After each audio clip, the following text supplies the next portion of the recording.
What I know, if the municipality is a third-class municipality, I think 10% of the land area is the cap. That is the limit of reclassification. I know this because you will also recall when we investigated the municipality of San Simon, Pampanga. The land area of San Simon, Pampanga is about 4,230 hectares. So 10% should be 423. But what they reclassified so far is already 700 hectares. Yun po yung,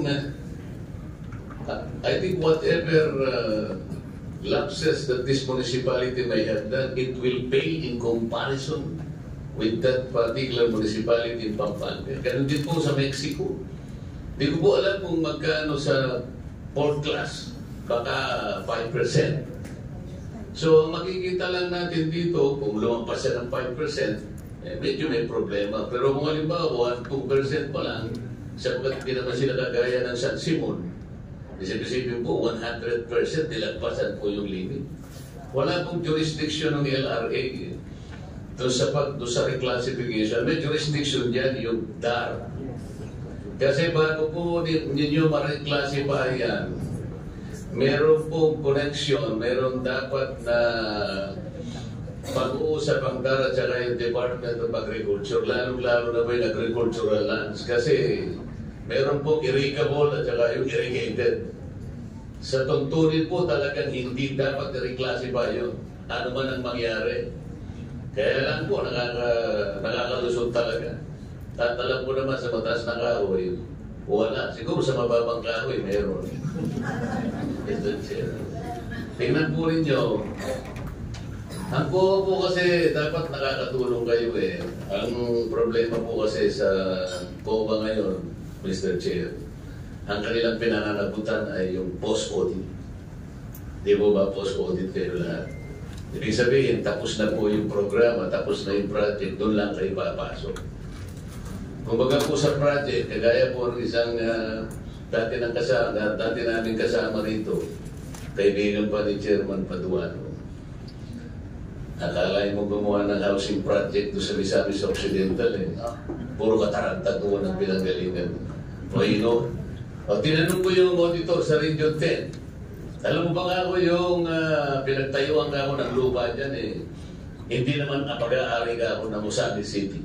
Bago kayo magtatayo, dapat hindi ba yung titulo nasa inyo na? Kasi po kanya, nabigyan po kami ng writ of possession. Iba po yung writ of possession sa titulo. Magagalit po sa inyo ang COA kasi po ang COA, bago po pagkatapos po yan ay natayo, titignan niya ngayon pati titulo. Paano po kung malalaman ng COA ngayon, pinagtayuan ninyo eh, meron pa palang kaso hanggang umabot na ng Korte Suprema. Sino ngayon ang may-ari ka yung tinayo yung building na yan? So tinanong ko po yung COA, Mr. Chair, sabi ko, Mr. COA, alam mo ba ako, nung itinatayo yung ano na yan, hindi pa titulado sa pangalan ng LGU. Kasabot-sabot naman niya, Mr. Chair, hindi po. Ba't ka hindi mo alam? Post-audit po kami. So sa mga kapit, malalaman mo lang pagtapos na yung project. Opo. Na yung nalalaman mo na sinasabi ko na ngayon na hindi pag-aari ng Usami City, anong gagawin mo? Wala po akong magagawa kasi post-audit po kami. O, saan tayo mangyari? Saan po tayo pupunta pag gano'n? Dapat po kasi may pagkakataon gamitin po niyo yung pre-audit. Mayroon naman kayong circular na pre-audit, pwedeng gamitin. Itinangkin nyo lang eh. Parang sinupress nyo lang. Pero meron po kayong circular. Sa maraming pagkakataon, dapat pre-audit, lalo na po yung medyo kahina-hinala. Hindi po ba kaya kung mag-audit?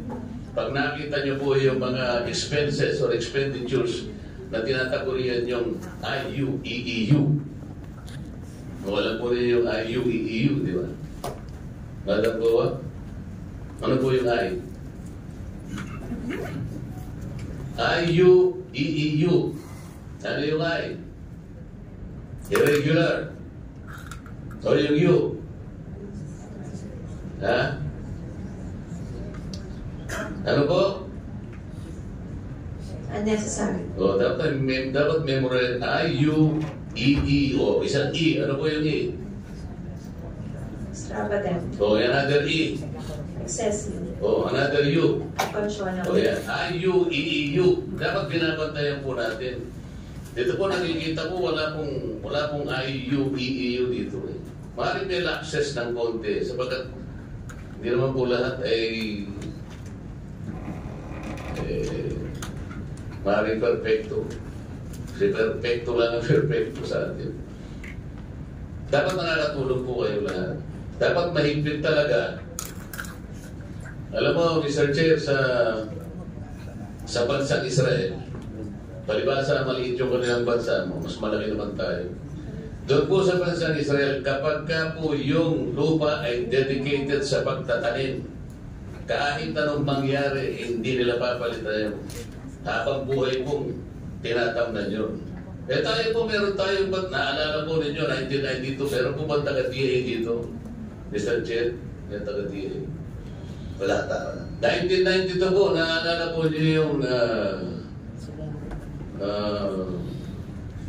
Fisheries and Agricultural Modernization Act na doon sinabi, kailangan dedicated po yung pagtatamnan natin in order for us to secure food sufficiency, if not food security.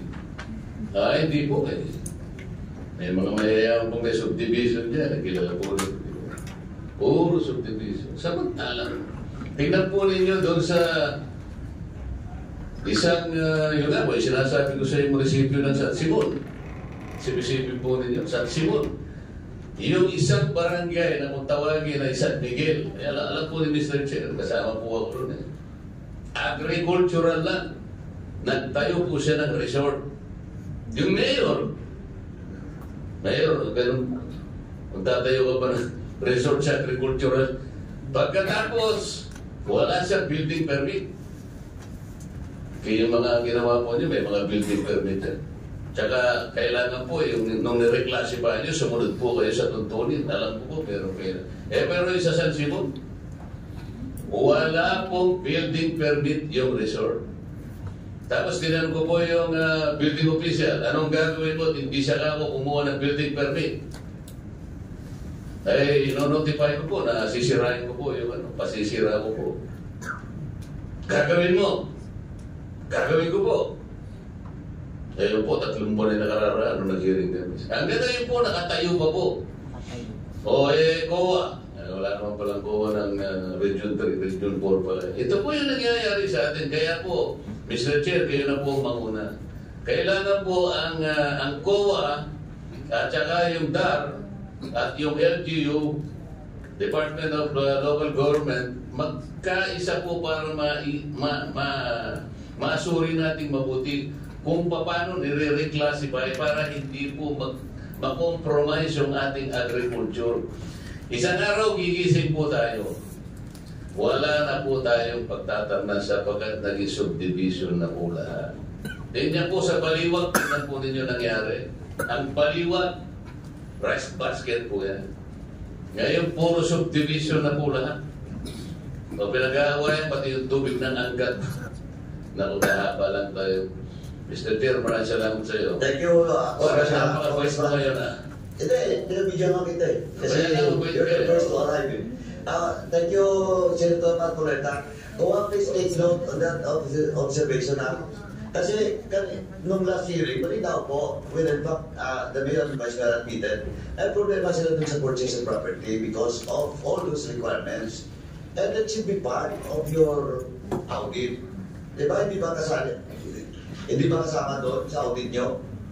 Yung purchase of properties, donation properties, all properties being owned by the local government or any agencies. Di ba kasama yung dapat, COA? Anybody from COA can answer that? COA, ito lang gives that you undertake. Yes, Your Honor. Kasama. Now, Congressman Marcoleta is correct that LRA has no jurisdiction with regards to conversion of properties, no, of from agricultural to other use. But what I'm saying is to confirm the claims of the Batas na Kahoy that indeed they did not exceed of their allowable percentage of conversion of lands or agricultural lands based on existing laws. Iko-confirm po na nila Ray dapat ito. Tama, NRA? Your Honor, the concern here is that pag may nagdala sa registry of deeds na order from the DAR na may finality, hindi na dapat namin questionin yun na conversion. Because, opo, yun yung concern dyan is because pag nag-present na ng DAR order na may finality, hindi na namin pwede pong questionin yun.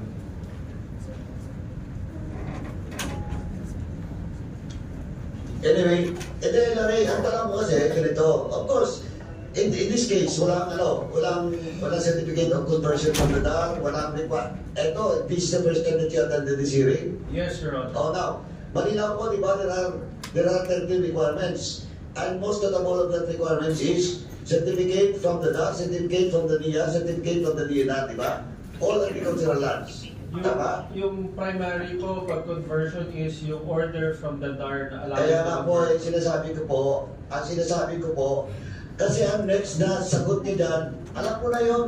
Alam mo, this is not the first time. In fact, Senator Marcoleta mentioned about Batas na San Simon, Pampanga. Kami rin po doon.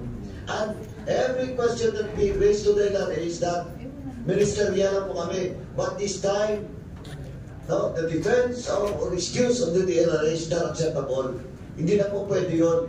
Because you have to diligently do your job to check. Example, sinasabi mo ngayon, if there is a dark clearance, in this case, wala nga eh.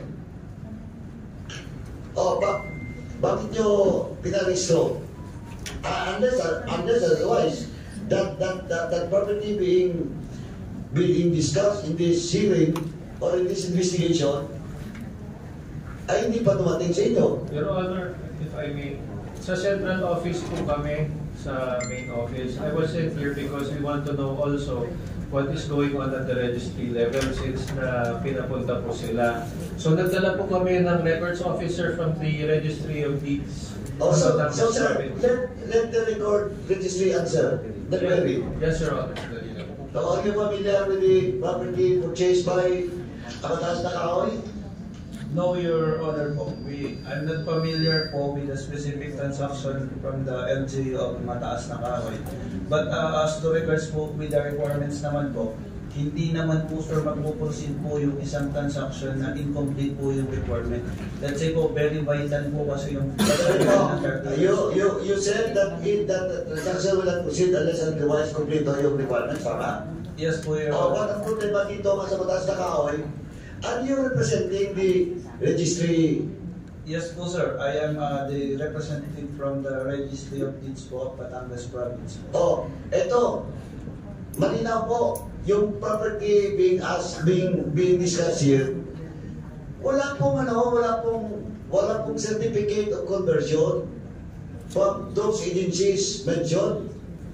Your Honor, Inamin na po nila Mayor yan. Can we get the specific details of the transactions po para po ma-check po namin if they have non-compliance po sa ibang requirements po. Kasi we have no idea po sir as to... So pumunta kayo dito, wala kayong idea? Wala po sir, kasi if we are going to check po sa mga titles po, we are based po for the title numbers po para ma-check namin kung sino po ang owners po based po sa aming system. Akala ko tapusin na natin to, so hindi nyo alam pala yung subject matter dito. Hindi nyo alam kung ano yung pinag-usapan dito ng mga properties. Yes po, Your Honor. Wala pong nasubmit po sa amin na details po para ma-check po namin sa aming records. COMSEC is directed to submit all those documents being asked by the LRA so that in the next, or maybe, titingnan lang po natin, maybe they will just submit it or maybe we will have another one last hearing. Para lang po sa inyo, LRA. Yes po, Your Honor. Thank you.